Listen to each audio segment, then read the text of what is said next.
শিবরাত্রি উপলক্ষে দাসপুরে ভূতনাথ শিব মন্দিরে জল ঢালতে মহিলা ভক্তদের লম্বা লাইন, নজরদারিতে রয়েছে পুলিশ। আজ শিবরাত্রি উপলক্ষে পশ্চিম মেদিনীপুর জেলার দাসপুরের ভূতনাথ শিব মন্দিরে শিবের মাথায় জল ঢালতে মহিলা ভক্তদের পাশাপাশি ছেলেদের লম্বা লাইন।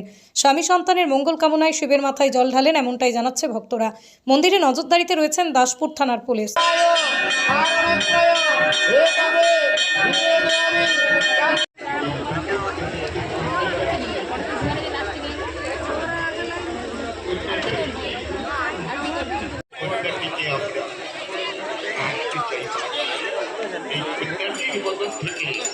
তুমি যেন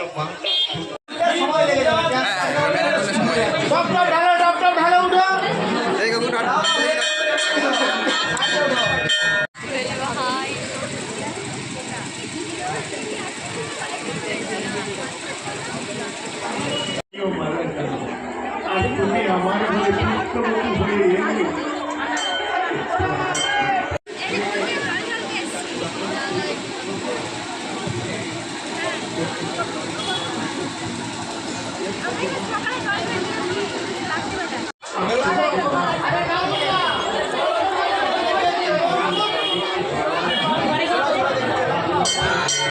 সেরকমই পরিবেশটাকে না হলে কিন্তু এই লীলা আস্বাদন করাও যায় না।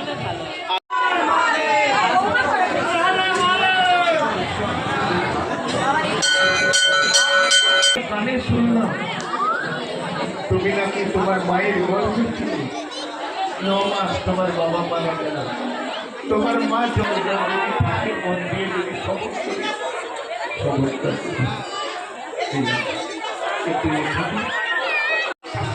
জন্মদিনের আর আমরা নিয়ে এলাম 5 বছর হয়েছে আবার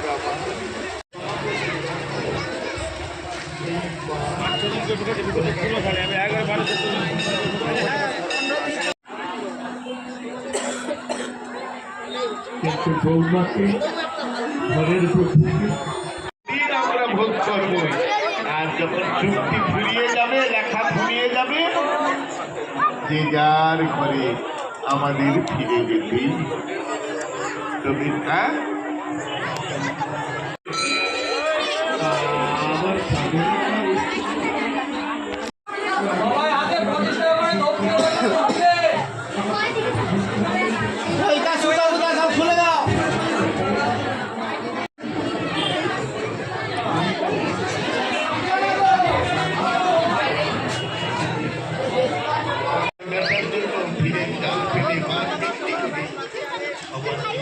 আমরা দাঁড়িয়ে আছি এখন ভূতনাথ মন্দির, দাসপুর লাউদায়। এখানে প্রতি বছরই আসি, প্রতি বছরই এরকম ভিড় হয়, লাইন হয়েছে, হবে। কেন জল ঢালে? স্বামী সন্তানের মঙ্গল কামনার জন্য। শিবরাত্রির ব্রত করছি। এবছর কেমন ভিড় হয়েছে? ভালোই ভিড় হয়েছে, প্রতি বছরই ভিড় হয়, এবছর একটু বেশি হয়েছে। দেখলাম পুলিশ রয়েছে। হ্যাঁ, এখানে পুলিশ গার্ড তো থাকে। লাইনের জন্য হ্যাঁ, দর্শক এত ভিড়, সেই জন্য একটু কাটানোর জন্য, সেই জন্য। আমার নাম রুম্পা হাইতিয়া, বাড়ি গোপাল। জল ঢালার জন্য, শিবরাত্রির ব্রত করা হয়েছে, তার জন্য জল ঢালা হবে। কেন জল ঢালা? আমরা স্বামী স্ত্রীর মঙ্গলের জন্য, মানে স্বামী সন্তান তাদের মঙ্গলের জন্য জলটা ঢালা হবে। কেমন ভিড় হয়েছে এবছর? ভালোই ভিড় হয়েছে। কতক্ষণ দাঁড়িয়ে আছেন? 20 মিনিট হবে। কি নাম? ফাল্গুনী বন্দ্যোপাধ্যায়।